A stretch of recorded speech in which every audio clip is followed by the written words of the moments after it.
Hello, everyone. Welcome to our Office Ergonomics webinar. I'm going to go ahead and start the webinar.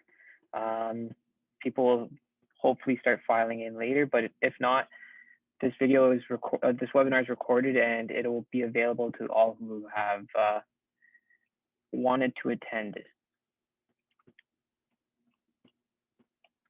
So a little bit about me. My name is Jordan Cabral. I am a junior occupational hygienist here at T. Harris Environmental. I have an undergraduate degree in kinesiology. In kinesiology, we learn about human anatomy, human physiology, all the things that can impact the body. We learn all about that. We learn about everything really. We learn about everything that stresses the human body, and that's where my foundation for ergonomics really came. And that's why I'm so interested in ergonomics. And then recently, I finished a master's in occupational and environmental health.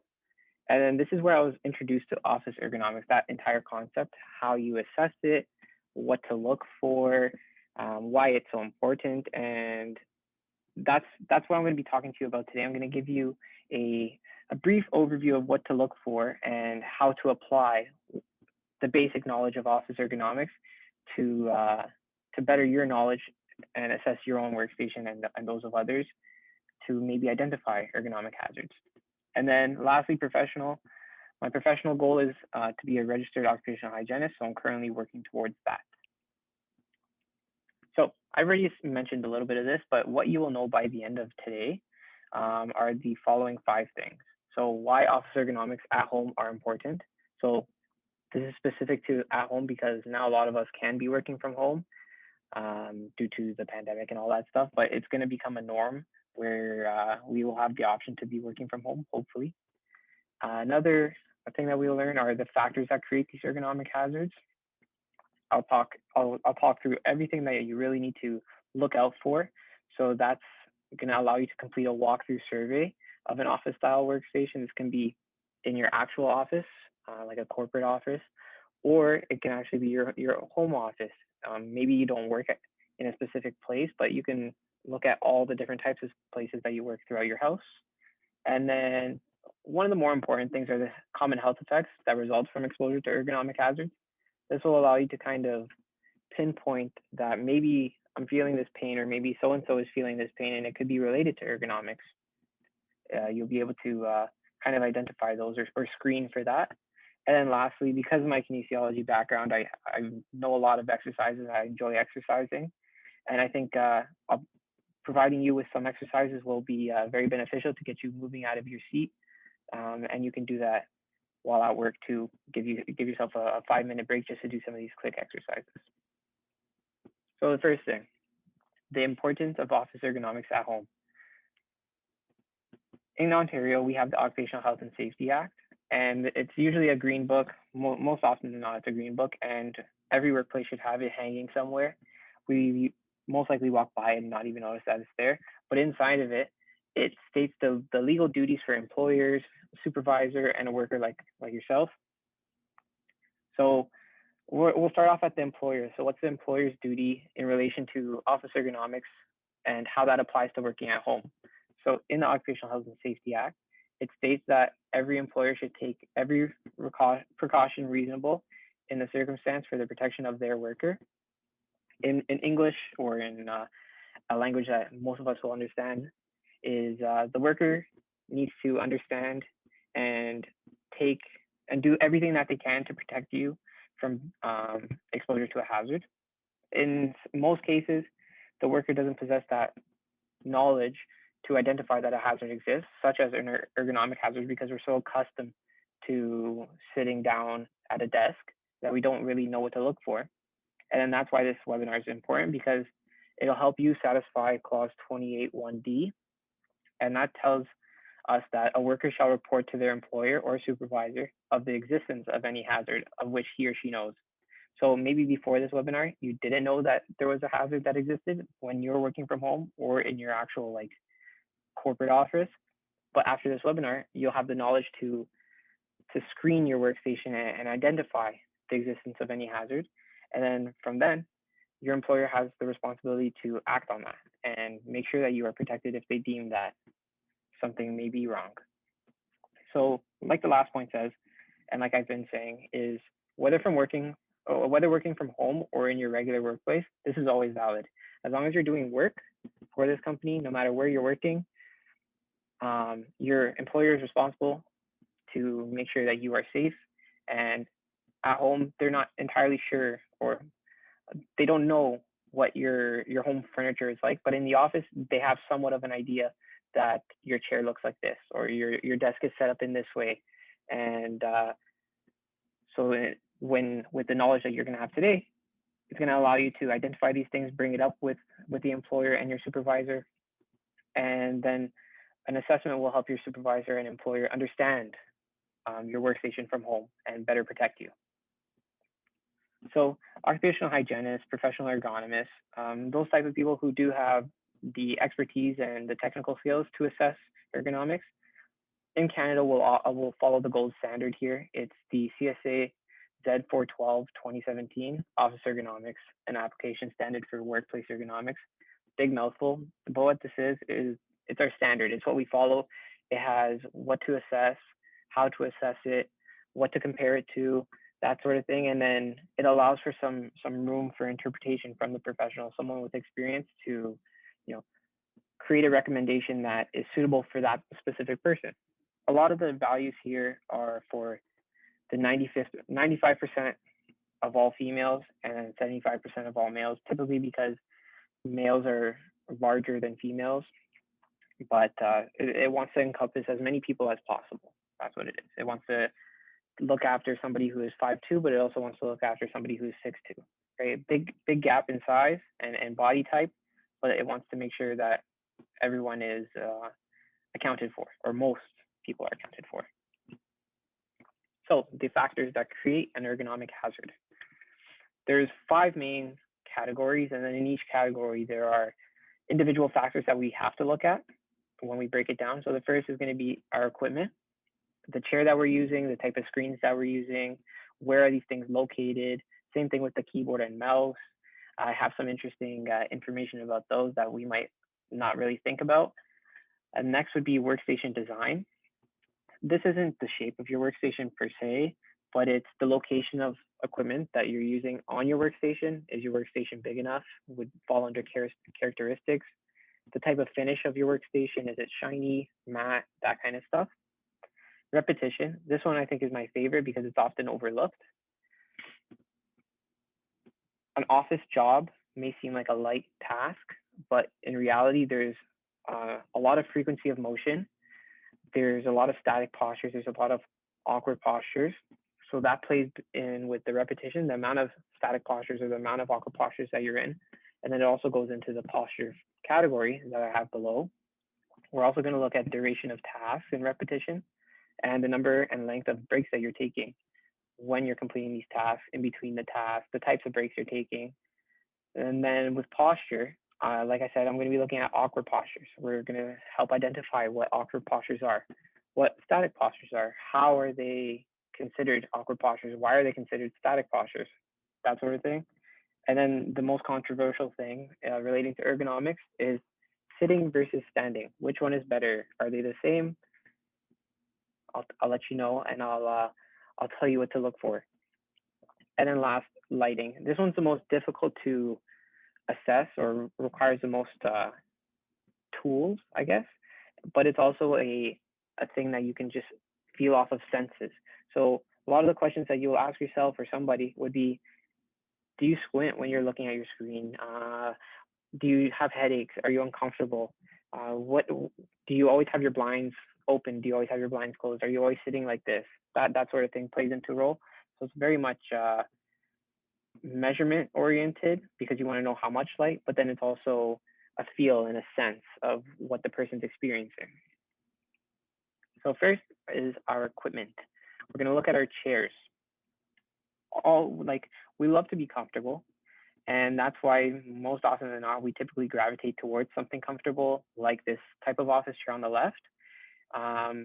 Something so comfortable like this will most often than not have lower levels of adjustability. So this can increase the user's risk of developing an injury. And then also with a couch, when working from home, we might not be always seated at a chair, and it might not be an office chair. It might be just a dinner table chair or just some random chair. But a lot of the times, even myself, I'll sit on the couch because it's so comfortable and convenient, but I'll only sit on it for a few minutes. Most of the times, depending on the requirements of at home, maybe we have kids working at home that are in school, and they're occupying a desk or they're occupying a table, and we have to settle for sitting on the couch or sitting on something else. It offers short-term comfort, right? Even let's say you're at a relative's house or you're sitting down watching TV all day. At first, you're pretty comfortable, but then after an hour, 2 hours, there's no long-term support. And then because of this, you start to lose comfort, and that's where pain and injuries can start to develop. So if you have an office chair, if you work at a chair or some sort of seat, what you want to look for are some adjustable features, like a seat height. You want lumbar support. So lumbar support is that lower back support. You want that to be adjustable. Some chairs, like the chair on the top, the lumbar support isn't so adjustable, which is, I guess a negative, but it's present, right? And it may fit some people. Whereas on the bottom chairs, the lumbar support is there, it exists, it can be adjusted up and down, and then some chairs can also be adjusted for the lumbar support to move back and forward. So closer or further away from your back, like on the bottom right picture. So right there, it's far away, but then you can bring it a lot closer to you. So that's adjustability. Another thing would be arm support. I don't like arm support. It's a personal preference, but like my arms never go onto my armrest because of the way I sit and then like how far I push into my desk. It just doesn't really work. But if you like arm support, you want it so that it's adjustable, one, so it can be adjusted to you. Unlike the first chair up on top, it's kind of a fixed thing. And so that your arms at your elbow are about 90 to 100 degrees. And so as long as it looks like a nice right angle, you're doing good there. Also, because our population is getting larger, like I'm talking about height-wise, length of limbs, that sort of thing, you want the seat size to be appropriate for the user. So, for example, if you have ever been to the Rogers Center, so it was built in like 1980s or something like that, the seats there are very small. You feel like a bunch of sardines in a can when you're sitting on those seats. But if you're to go to a newer facility, like let's say BMO Field or the movie theaters, the seats, they're a little bit larger because they're trying to accompany a larger population because it was built at a much later date. So it's appropriate for the population at that period of time. You also want to look at the front edge of the seat. Is it rounded? This is important because you don't want there to be a sharp contact stress on the back of your knees. On the back of your knees, like they're soft. You might think there's not much there, but actually some nerves pass through there, some arteries, and you don't want to compress those because that can lead to more issues later on. Also, many office chairs are like this. They do have wheels on the bottom, but maybe you're using a dinner table chair or a kitchen chair, that sort of thing, whatever you like to call it, but something that you sit at a kitchen table. Those typically don't have wheels. I've never seen one with wheels. So you want to look at that, but you also want to see, does this chair, if it has wheels, does it roll without minimal effort on the floor? So like, am I able to just push away easily? Like I don't really have to push hard. And then you also want to look at if it swivels or rotates. So that will help you not, twist and bend and reach for something, whereas you can just, turn your chair and then reach for something and then turn back. So it allows your body to keep its like nice neutral position and avoid awkward postures. Next up, because we're in 2021 and everything is virtual, we use a lot of screens. Most of the times we use our laptop. Like right now I'm using my laptop, but I have it on a stand, so it's not directly in front of me because of the desk that I'm using. You can also use a monitor like I have on the bottom two pictures. On the bottom left, I have my monitor on a stand just to keep it at a nice eye level. But for certain tasks, I need a little bit closer and a little bit lower because of where I'm looking. So I bring it closer to me, like on the bottom right picture. So this will change the user's posture. And depending on the position of the screen, the user's posture will be leaning or it'll be perfectly seated. But for the most part, you want to look at, for every task, does the user lean forward to read what's on the screen? If the screen's never moved, you may think that the screen is not large enough for the task at hand. So maybe they're reading small font and they can't see it from the appropriate distance. So they have to lean forward and really kind of look at it, or maybe they need glasses. You also want to see, is the user comfortable with the angle that they are looking at the screen? So are they looking down too much? Are they looking up too much? Looking down too much is a very common thing when using a laptop, and looking up too much is also a very common thing if you position your monitor too high or your chair too low. Also, does the screen feel too close or too far? This could be as a result of the workstation design. Maybe it doesn't allow for enough space for the computer to be at an appropriate distance, so it feels too close, right? Or maybe they're performing some tasks in front of them and they have to always keep their computer so far away. So does it like when you first go there, does it look too far? Like it's just like on a first glance, does it look too far or does it look too close? And then is there a glare on the screen? So I have a great example for this on the next slide of glare. So if you look at the two screens, there's a lot of glare on it because of the position of the screens in relation to the light, which I'll talk about later on. And also because we like to multitask and do as many things as we can at once because we want to finish things faster, we use multiple screens. So with multiple screens, you look at the exact same things that I talked about before with one screen, but now you apply it to two. But then there are couple of additional things that you want to look at. The first one would be, does the user rotate their heads to look between screens? So I'm typing on the one on the right, but then I have to read something that's on the left and the screens are too far apart. But like the one on the bottom, you would probably have to rotate your head quite a bit. And then also, does the user rotate their body to look between screens? Maybe your desk doesn't allow for you to have one screen in front of you, two screens in front of you, and you might have to have one off to the side. So do you have to turn your body to look at it? And with that, because I'm turning, you want to think, does my chair swivel also? So with the one that I'm on, my chair swivels. So when I need to look at that screen, I'll look at it and then I'll come back and type away on this one.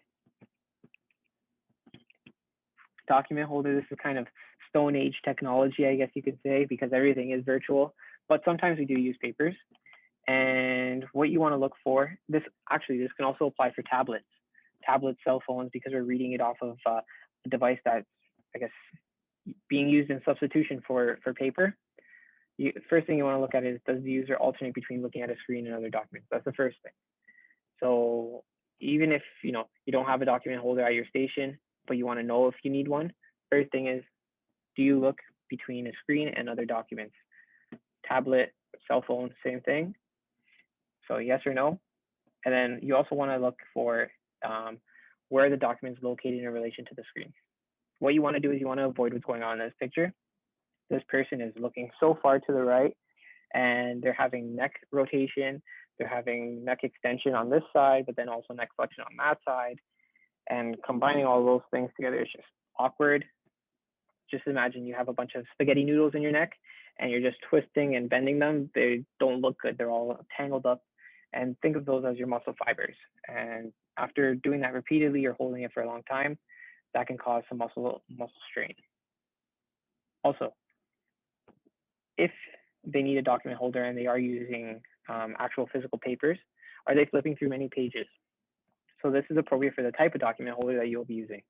If you use the one on the bottom and you're flipping through pages, you're gonna have to, every time you wanna flip a page, remove it, turn it, all that stuff. Whereas the one on the right, she just has to flip over, and it's a much easier task, requires less work and movement. Also, the type of task that they're doing. Are they inputting and verifying information on a single page, or is it on multiple pages? So it could be they're comparing stuff that's on 2 pages along with what's on your computer, so they would need one that's wider. You typically wouldn't put the wider document holder off to the side of the computer. You'd want it in front of you. And then that goes into the last point, is the document holder about the same distance away from you as the screen? So you want it either right in front of the screen or right beside the screen. You don't want it too close and you don't want it too far, because you don't want your eyes to be refocusing and focusing every time you switch from your computer to your document. Continuous eye focusing and refocusing will fatigue your eye muscles, and once you're fatiguing these eye muscles, your eyes just become tired, your vision can become blurred, you can start to develop headaches, which are some symptoms that I'm going to talk about later on that you might not really associate with this type of stuff. But when you break it down individually, as you're going through your workstation, you'll understand that, okay, I have headaches, and then these could be the reasons why. Maybe I need to fix them, right? Next would be your keyboard. So this is something that's like fairly standard with every single computer, is the keyboard. Sometimes we'll have keyboards that are flat. Sometimes we'll have keyboards that are, they have the ability to be raised. So when we're using a laptop, most often our keyboard is flat, unless we have an external keyboard, which I do recommend because you don't want your laptop too close to you. But yeah, so first thing you want to look at when you're looking at somebody using a keyboard or yourself, you can take a picture of yourself. You want to see, is your wrist neutral or is it bent? A neutral wrist is a flat wrist, let's say. So it's like that. You stand up, you put your arms down, your wrists are straight, your hands are straight in line with your forearms. So that's a neutral wrist because that's the natural position your body wants to be in. And then an extended wrist is like what's seen on the bottom. There's a much greater angle in your wrist because your wrist is being bent. And this has an increased risk of injury. Why? I'll tell you in just a minute.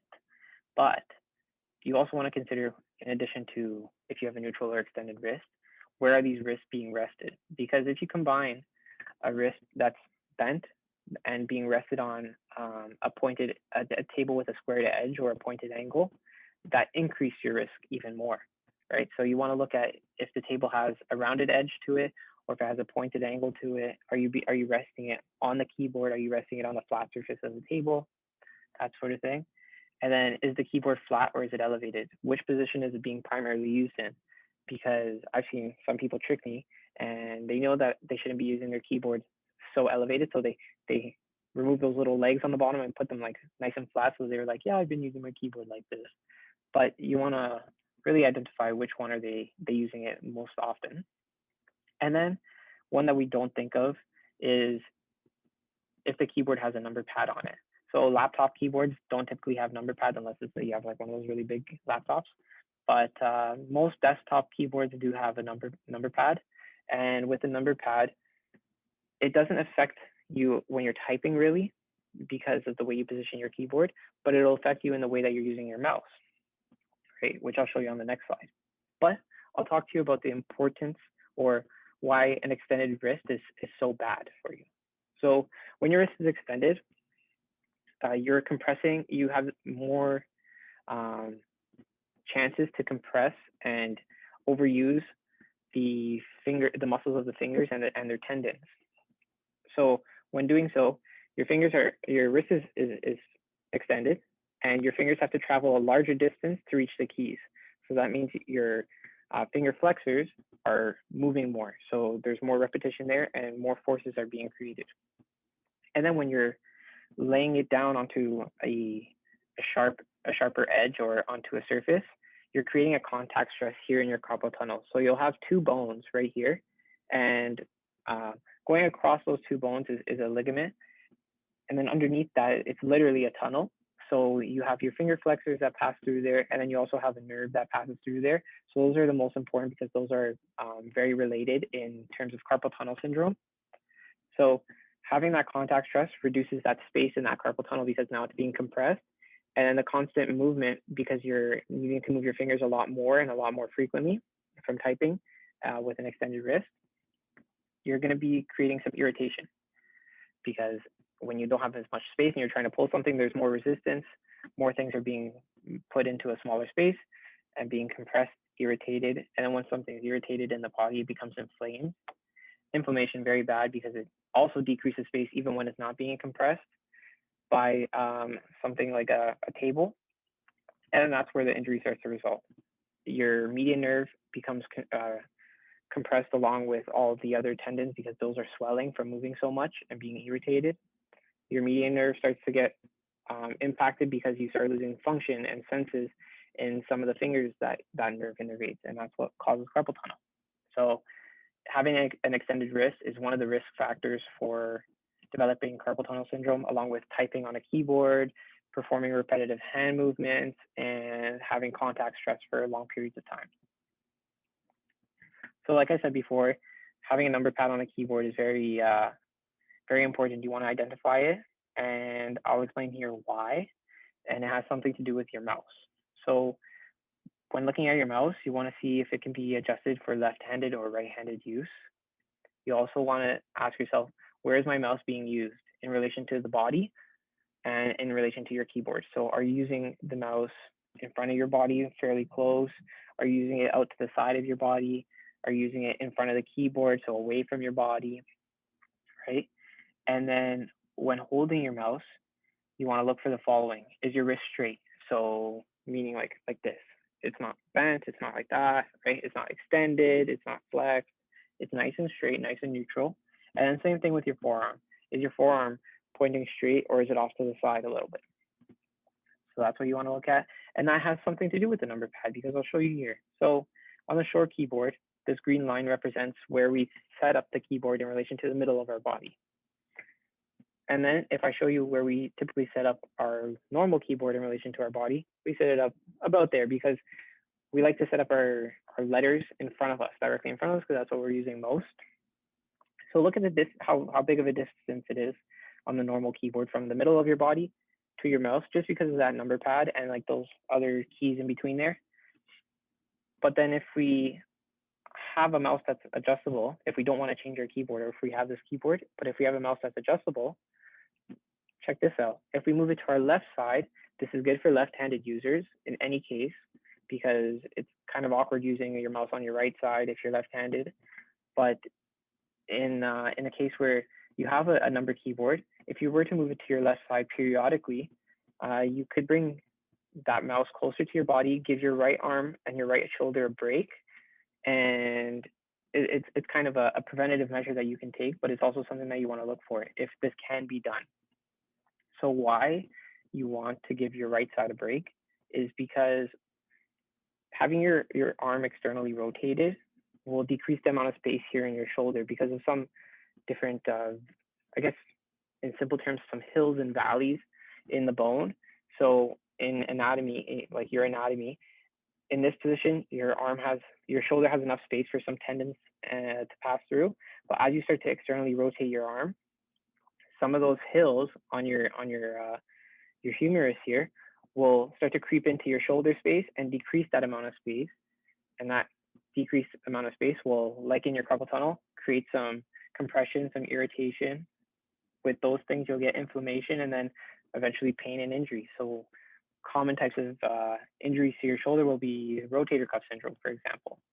So then that will not just impact the way you work, but it'll impact so many other things. Like if you like to play sports, if you like to play catch with your kids, you won't be able to throw a ball because it just hurts too much from just using something like a mouse. Also, because our population is so, I guess, vast in size, you want to look at, is the mouse big enough for you? Sometimes mouses are a lot smaller than what everybody needs to use, but this also applies to maybe the way that you grip your mouse, because some people may grip their mouse with their full hand like this, but then others will only use like 2 fingers.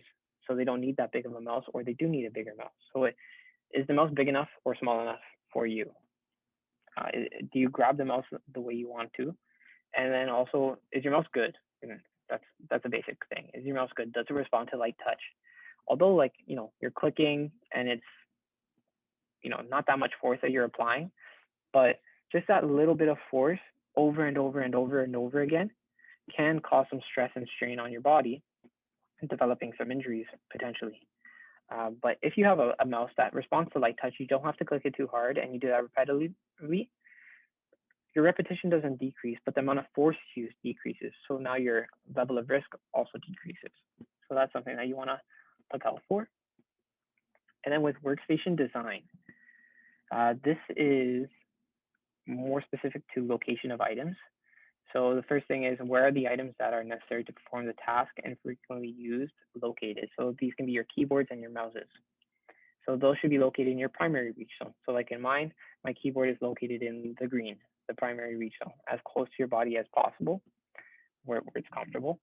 And then the next would be, where are items that are not necessary to perform the task, but are sometimes used located. So these can be your cell phone, it can be your corded phone if you have one still, some pens, some pencils, that kind of stationary items, but then also your mouse again. So I put a star there because as you can see in this picture, my mouse is in my secondary reach zone. So I move it there if I'm not using it for that task, just to give me some extra space. But these items are not fixed to those locations. Like when you need it, you bring it closer to your body. You bring it closer into your primary reach zone so that you're not reaching as you're using. You're not reaching to grab it all the time if you're needing to use it. But then when you don't need it, you can put it back just to organize your workstation a little bit better. And then the last one is your tertiary reach zone. So the red, where the items that are not necessary to perform the task and are occasionally used located, they should be in this area. So these are your sanitizer bottles for COVID stuff, water bottles, coffee cups, normal cups, cups that you have other kinds of tools and equipment, books, maybe notebooks, textbooks, other kinds of resources that are referred to once in a while. And now specific to your furniture and your workstation design is what it looks like. So you're going to look at common finishes of your workstation. So in my 3 workstations that I have 3 different types of finishes. 2 of them I don't really like, and those are the bottom 2 because you can see like spots of light and that's glare and it kind of annoys me. And then the other one, the top one, is a dull matte finish, and this is pretty common in normal offices, but then in your home office, you're working on different types of surfaces that weren't meant to be worked on like this. So you'll have a shiny table like the bottom 2. Next, you want to be looking at, are the items or equipment being stored under the desk, table, or the workbench? So do you have boxes under your table? Where's your computer like tower thing in relation to your seat? Do you have a garbage can under there? Do you put your bag under there?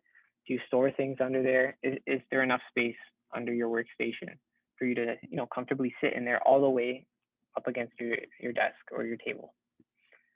Another thing, when it has to do with sitting and standing, can the work surface be raised and lowered? I don't like sitting and I don't like standing all the time. If you can alternate throughout the day with those, that's fantastic. So that's why a nice plus, these are very much expensive, but a way you can go around this while working from home is you can spend part of the day working on a lower work surface where you can sit, and then you can spend the rest of the day working at a higher work surface where you can stand if you have those options at home. And then you also want to look at the shape of the work surface. Is your desk an L-shaped? So it's where you have your main area in front of you, then you have some stuff like off to the side, or rectangular, which is just your standard, think of like a school desk kind of thing, but a little bit bigger for you. And then circular. So I've seen some desks that have like a bean shaped pattern. It's just like, some people classify that as more ergonomic, but it's a little weird because of the way you're positioned inside of your desk. And then last is size. So does it allow for enough space for the requirements of your task? So is your desk really cluttered? But this can also be something with organization, your workstation flow, or do you just have like no space and you're very limited and you have to pile things on top of each other and it's very difficult to pull things out or to work on? And then my favorite is repetition. So repetition, what you want to look for are a couple of things. The first is typically office work is considered light work. So you're going to ask yourself, is this considered light work by somebody else? Most often they'll say yes, because you're not lifting anything heavy really. And this can be an illusion because 54 to 75% of a working day is spent typing and looking at a screen. So if you're spending, more than 4 hours a day just sitting at your desk looking at a screen, there's some heavy work going on there for your eyes, for your upper body, your shoulders, your hands, your fingers, your arms, because there's going to be clicking involved, there's going to be typing involved, and who knows how many times you type, like you click a key or you click your mouse a day. It'd be very interesting to count that, but it's a repeated task, and although it's light forces, but lots of repetition and in an awkward posture, it can be very hard work for somebody, or for many people actually. And that goes with if the tasks require typing or using a mouse for a long period of time. So if you're going 4 hours consecutive, typing, going away, clicking, that's some pretty hard work, and that's pretty repetitive. There's a lot of finger movements there. And with all that, you want to think about how often these breaks are being taken, if you're taking any breaks. Because I've been to places where I've asked, oh, what's your break schedule like? And they've looked at me and kind of just, laughed. And I was like, I'm pretty serious here. Like, when do you take your breaks? Oh, like, maybe never.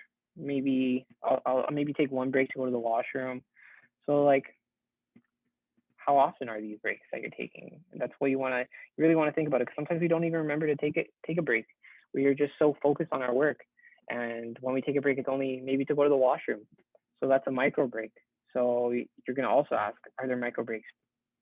These are short breaks where the individual stops the work cycle by doing certain activities, like going to the washroom, or just there's some programs that actually tell you stop looking at the screen, look away, and then you'll look away for like 30 seconds.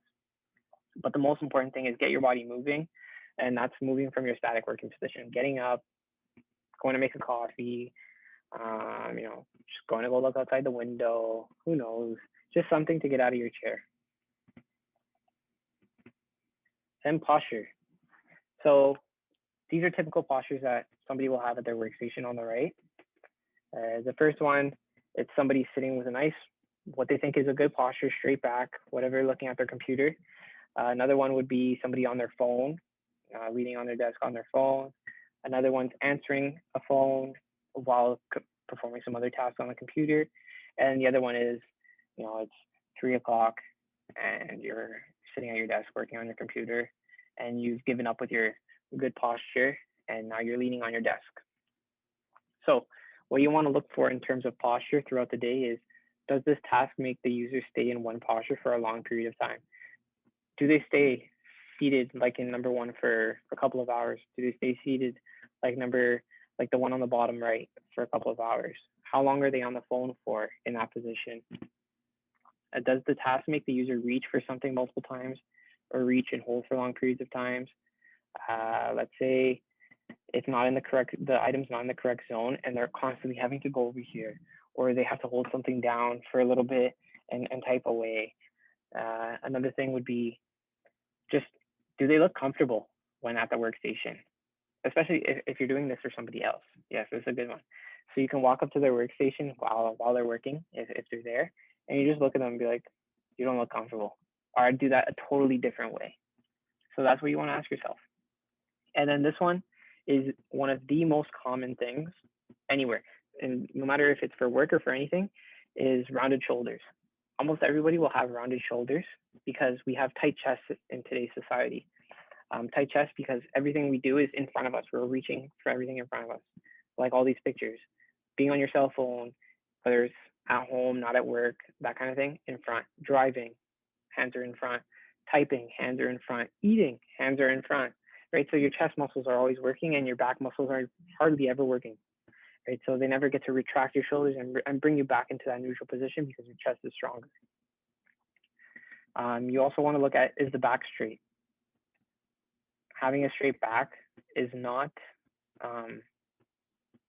ergonomic, or it's not a neutral posture. Your spine has a natural S curve to it. It's not nothing crazy and very obvious, but your back has to have some sort of curvature to it. Having such a straight back, like in the first picture, is not something that you typically want. And then, like in the bottom left picture and the top right picture, is the neck being flexed sideways, so while on a phone, or is it being flexed forwards while also on your phone or while using a laptop? Again, with posture, it's not a matter if you're sitting or standing, because you can have these types of postures, these types of static postures. You can be leaning forward, you can have rounded shoulders, you can have a straight back while standing. And my main message is to sit or stand as relaxed as possible. So you want to take a deep breath and just sit there. After you exhale, that's your neutral posture. That's your natural posture. And you want to do this as much as possible. But it's very difficult because we develop bad postures, and we develop these bad postures because we develop bad habits. like being on my phone like that on the top right, that's a bad habit. And also being on my phone on the bottom left, it's another bad habit because we are a bit lazy and we want to do things in a way that requires less energy. And by resting on a table or by resting the phone on my shoulder, I'm using less energy because I don't have to hold the phone up like this and I don't have to sit there like this on my phone. So, for example, of how we develop bad habits, and this, translates to our postures, I'll show you a video of a toddler picking up a box.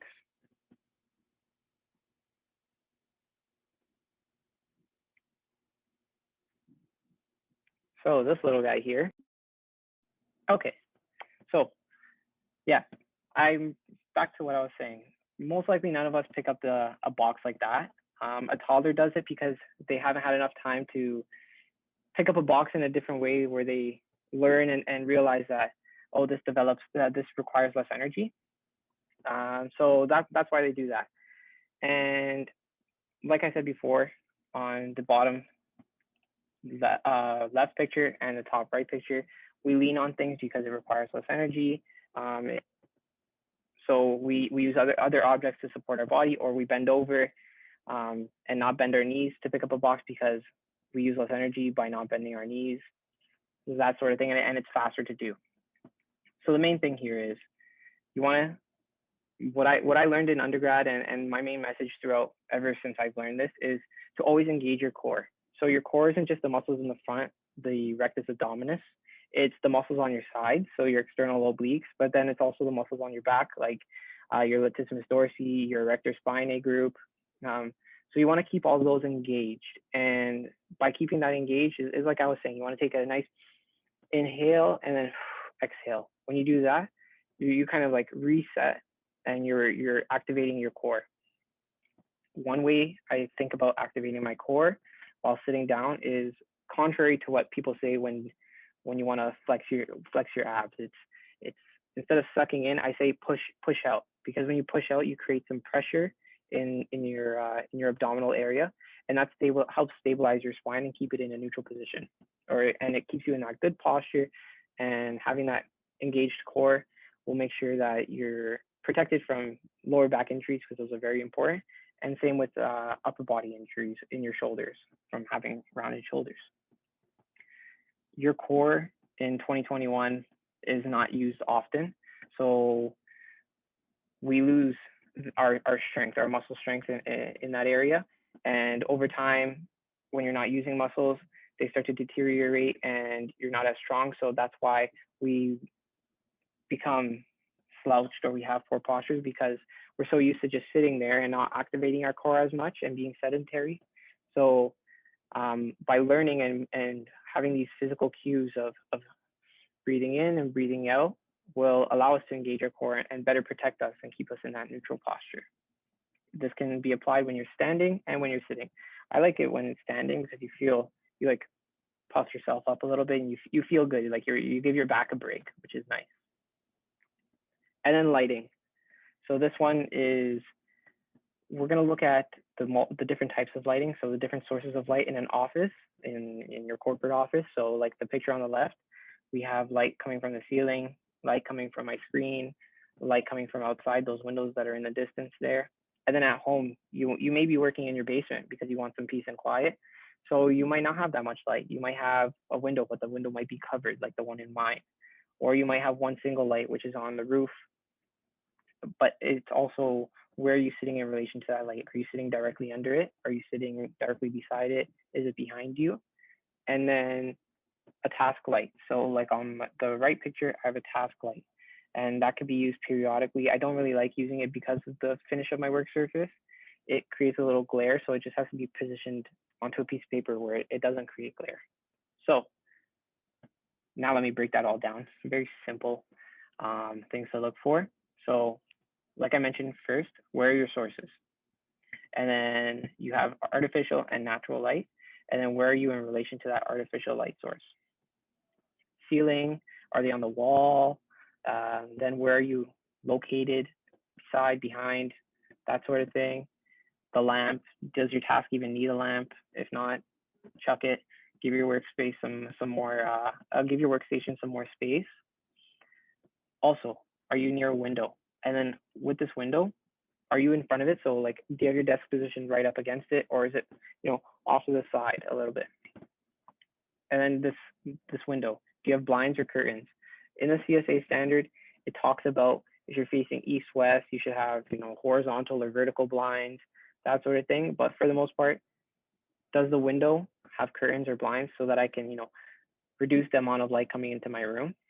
And then this one's a very sense-oriented thing, but do you feel like you're squinting? If you're wearing glasses, do you feel like you're squinting with your glasses on? And this could be not because the text on the screen is too small, but that's because the light hitting the screen is just too much and it's coming at a weird angle where you're like trying to avoid and get less of that light in so you can read better. And then is there enough light to see the words on a paper clearly? So just in general, like, are you working in the dark? Are you working in a dim room? Do you have to, kind of use a phone light to read something more clearly? Or are you squinting while reading something? Because it could also be that there's not enough light too. So those are some things to look at. And then with all this knowledge, I'm going to quiz you. So here's the first picture. Maybe point out 1 to 2 hazards. We can either unmute yourself or write it in the chat. If there's a chat, I can't see. I would just unmute yourself and just go ahead and say if you point anything out here.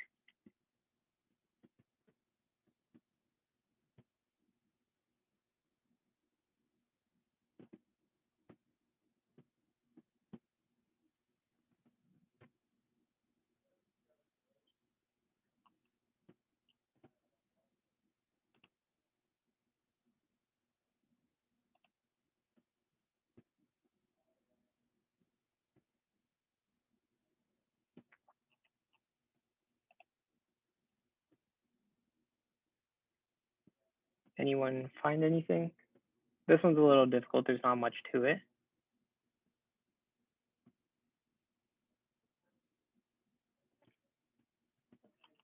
There it is. Chat.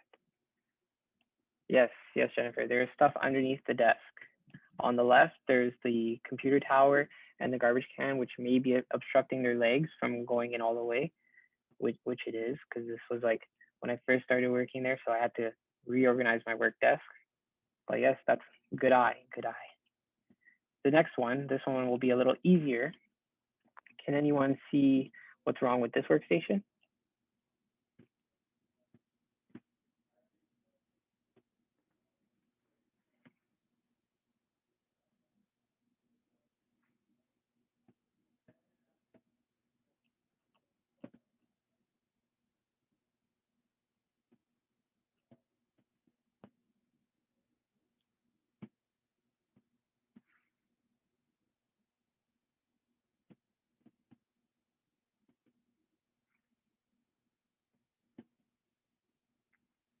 So with this one, there's a lot of, yes, clutter workspace. Very good. There's also stuff under the desk. The chair is like the first chair that I showed you. It looks very comfortable, but it has minimal adjustability, which is also something that you want to pick out. The more comfortable the chair, sometimes the least amount of adjustability. And then this one, the final one. This one has, I'd say, one thing that I really want you to point out where the hazards are.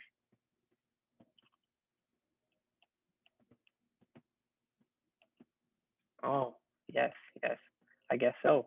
You're right.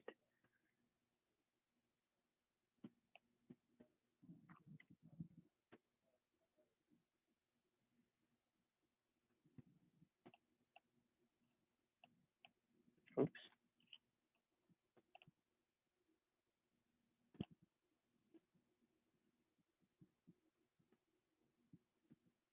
Yes, Chris. So that's an electrical hazard, potentially, because somebody may unplug it on one side and pull the extension cord in an inappropriate way. On the left. Oh, wait, right? Yeah, where the sticky notes are on the right side, near the Canada flag, right? Yeah, okay. Awesome, yep, there's that. The organization of lights in this space is kind of, this one was just by chance. But typically in an office space, you want to be organized between rows of lights, so you don't have a light directly over you. You want it off to the side or behind you. Sometimes in front of you it can be a little bothersome, but most often is to the side and behind is the way you want your lights to be organized. So like this one, at this desk, we have a light going right over it, and it may cause some issues. That worker has never complained, but you never know. It's different for everybody, but to follow the standard, that's just the way you want to look at it. And those are some things that you want to jot down is just where the lights are located, not if they're bothering them yet. So like I've been mentioning throughout this webinar is these factors, they create a hazard because they take the body out of the neutral position. So like the skeleton standing here, he's standing in technically the neutral anatomical position, and anything out of this will add stress to the body. Like 95% of our day, we don't stand like this. Maybe if we're waiting in line for something, or if we are laying in our bed, we might be like this. But other than that, we are outside of the neutral position, our entire body, but we can do as much as we can to keep parts of our body as neutral as possible. So keeping things closer to the midline, and like I've been mentioning throughout this webinar. And then finally, some common health outcomes. These are the things that we're really focused on because this can help identify if ergonomics are an issue without even looking at the workstation. So they're classified as work-related musculoskeletal disorders, or WORMD. I've never really used that WORMD term because it just sounds weird, but I just say like work-related MSDs or MSK is pretty good. But to kind of identify if it's work-related, first thing you're gonna say is, what do you feel? And they'll start listing things off, like I feel pain, my back's aching, my arm's aching, my back is stiff, my shoulder's stiff, my muscles are tired, I just feel tired in general. When I sit down, I'm uncomfortable, or when I do this task, I'm uncomfortable. And then specific to carpal tunnel and shoulder impingement is they'll feel tingling and numbness in their arm, their fingers, even with sciatic nerve impingement, they'll feel tingling and numbness in their legs from the way that they were seated. So some common ones are in your shoulder, rotator cuff tendonitis, in your hands and your wrists, you have carpal tunnel syndrome. Your elbow, you have tennis elbow, golfer's elbow. That's relating to how far away you're reaching for your mouse. That's very important, and it might not be thought about why your elbow's hurting like that. And then you also have the neck. Neck is very important, but this has happened to me, tension neck syndrome. It can be related to having a concussion, but then it can also be related to the way that you're working, or the way that your office is set up, and the way that you're doing your task. So a personal story was I had a concussion when I was in high school. It went away, but then a year later, I started developing the same symptoms, but I'm like, I didn't bang my head off of anybody. So why is this happening? Later, I found out that it was because of the way I was going to class every day, looking up at the screen, typing my notes, and that repetitive movement in my neck caused tension neck syndrome, and I was developing headache symptoms similar to that of a concussion.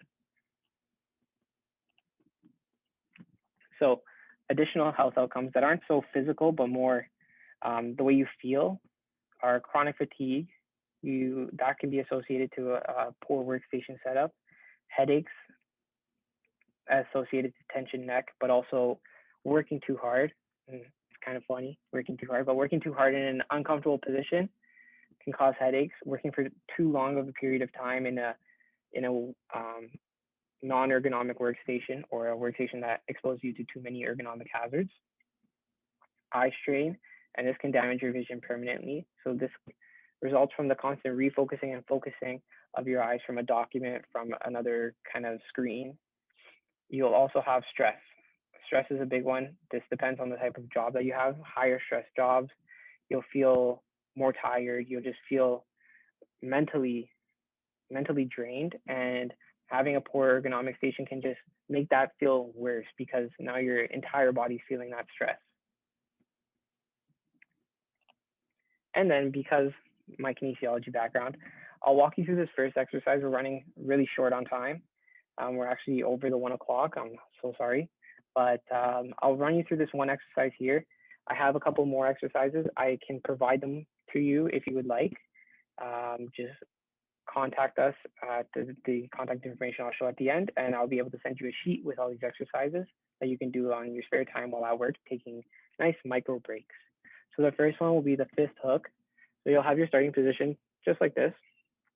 Simple, you're gonna make a fist, right? And then touch the fingertips to the base of your palm. So you're gonna extend that all the way down to the base of your palm as far as you can go.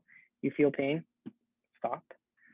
And then what you're gonna do from here is slowly come back up and make a hook. If you feel pain here, stop. But if you can go further, just keep going until you can stretch that all out. And you'll feel your hand kind of release a little bit. So I like to do that on both hands. My common rule is do it for, I guess, 3 times on each side and try to do it as slow as possible. The other exercises are the same, but for this one, for example, I like to hold for 3 to 5 seconds when I'm doing the exercise. So it's like a 1, 2, 3, and then slowly go back to the other side, 1, 2, 3, and then you repeat it 3 to 5 times. These are just the other exercises here. I can send you a sheet if you would like. What you can do is, if you want them as soon as possible, type in your email in the chat and I can provide them to you very quickly at the end of this webinar.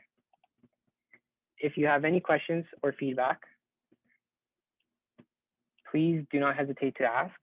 I am right here. If you have to go, I understand we are over time. By all means, go. Your work is important and your time is important, and I appreciate that you took some time out of your day to join us here. You can email us. You can call us anytime. We're always there for you. Email any one of these 3 people or info@tharris.ca, and we will be happy to answer you or talk to you about any of your needs, ergonomics or anything other health and safety, occupational hygiene related stuff.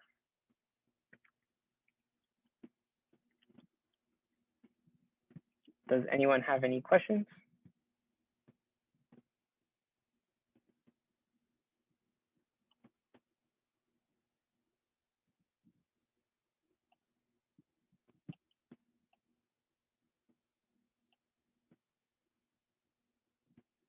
If not, thank you for joining.